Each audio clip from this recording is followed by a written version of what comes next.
Good morning friends. I hope आप सब अच्छे होंगे। आपका स्वागत है आपके अपने YouTube channel current affairs for exam में। चलिए आज दिनांक 1/6/2025 की प्रश्नावली शुरू करते हैं। भारत और निम्नलिखित में से किस देश के बीच नोमैडिक एलिफेंट अभ्यास आयोजित किया जाता है? Mongolia, Thailand, Vietnam, Indonesia. इसका सही जवाब है मंगोलिया। भारत और मंगोलिया के बीच नोमैडिक एलिफेंट अभ्यास का आयोजन किया गया। मंगोलिया के उलन बटोर में आयोजित अभ्यास का 17वां संस्करण 13 जून 2025 को संपन्न हुआ। चलिए अगले प्रश्न पर आते हैं। निम्नलिखित में से कौन सा देश एशियाई एथलेटिक चैंपियनशिप 2025 में शीर्ष पर है? भारत, चीन, मलेशिया, सिंगापुर। इसका सही जवाब है चीन। एशियाई एथलेटिक चैंपियनशिप 2025 में चीन शीर्ष पर है। चलिए अगले प्रश्न पर आते हैं। भारतीय रेलवे ने हाल ही में कश्मीर घाटी से चेरी को निम्नलिखित में से किस स्थान तक पहुंचाने के लिए एक समर्पित पार्सल सेवा शुरू की है? एर्नाकुलम, चेन्नई, मुंबई, मैसूर। इसका सही जवाब है मुंबई। चलिए अगले प्रश्न पर आते हैं। निम्नलिखित में से कौन सा देश अनिवार्य कार्बन उत्सर्जन व्यापार प्रणाली लागू कर रहा है? Malaysia, Brazil, Mexico, Japan. इसका सही जवाब है जापान। 2026 में जापान एक अनिवार्य कार्बन उत्सर्जन व्यापार प्रणाली लागू कर रहा है, जिसे green transformation emission trading system के रूप में भी जाना जाता है। इसका लक्ष्य कंपनियों को उत्सर्जन कम करने और हरित प्रौद्योगिकी में नवाचार करने के लिए प्रोत्साहित करना है।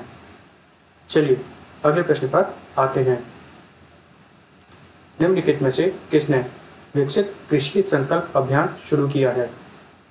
श्री नरेंद्र मोदी, श्री अमित शाह, श्री राजनाथ सिंह, श्री शिवराज सिंह चौहान। इसका सही जवाब है श्री शिवराज सिंह चौहान। केंद्रीय कृषि एवं किसान कल्याण मंत्री श्री शिवराज सिंह चौहान ने ओडिशा से विकसित कृषि संकल्प अभियान की शुरुआत की है। कृषि एवं किसान कल्याण मंत्रालय तथा भारतीय कृषि अनुसंधान परिषद द्वारा शुरू की गई यह ऐतिहासिक पहल वैज्ञानिक नवाचार और जमीनी स्तर की भागीदारी के माध्यम से भारतीय कृषि में बदलाव लाने तथा देश के खाद्य भविष्य को सुरक्षित करने की दिशा में एक ठोस कदम है। चलिए अगले प्रश्न पर आते हैं। निम्नलिखित में से किसने गोवा में महर्षि सुश्रुत और आचार्य चरक की मूर्तियों का उद्घाटन किया है? श्री नरेंद्र मोदी, श्री जगदीप धनखड़, श्री अमित शाह, श्री राजनाथ सिंह। इसका सही जवाब है श्री जगदीप धनखड़। हाल ही में श्री जगदीप धनखड़ ने गोवा में महर्षि सुश्रुत और आचार्य चरक की मूर्तियों का उद्घाटन किया है। चलिए अगले प्रश्न पर आते हैं। सुचाता चुआंगशी, जिन्होंने हाल ही में हैदराबाद में मिस वर्ल्ड 2025 खिताब जीता है, निम्नलिखित में से किस देश से हैं? Thailand, Indonesia, Mauritius, Cambodia. इसका सही जवाब है थाईलैंड। सुचाता चुआंगशी, जिन्होंने हाल ही में हैदराबाद में मिस वर्ल्ड 2025 का खिताब जीता है, थाईलैंड से हैं। चलिए अगले प्रश्न पर आते हैं।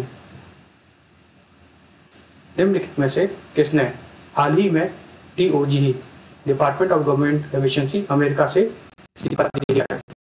Marco Rubio, Elon Musk, पैम बोंडी, Rob बर्गम।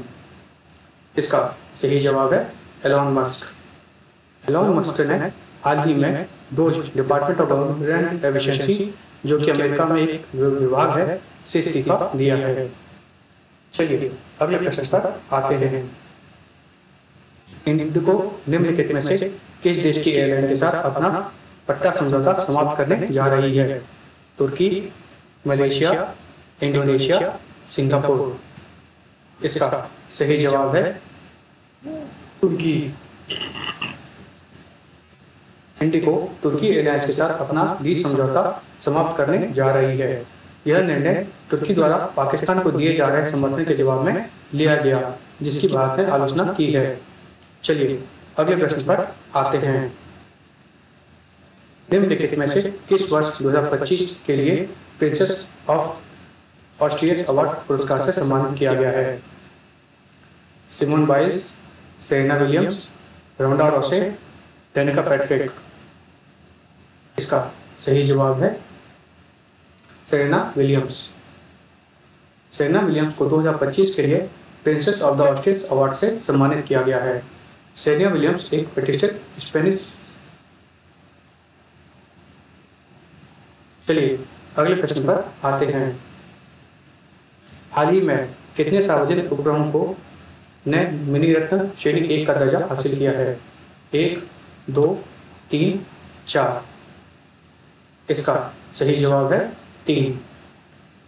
हाल ही में सार्वजनिक उपक्रमों अर्थात 3 सार्वजनिक उपक्रम अर्थात munitions India limited, armoured vehicle Nigam limited और इंडिया ऑप्टो लिमिटेड को मिनी रत्न श्रेणी 1 का दर्जा हासिल हुआ है। फ्रेंड्स, आज का सेशन यहीं समाप्त होता है। आपको हमारा सेशन कैसा लगा कमेंट करके बताइएगा तथा लाइक एवं सब्सक्राइब अवश्य कीजिएगा। धन्यवाद।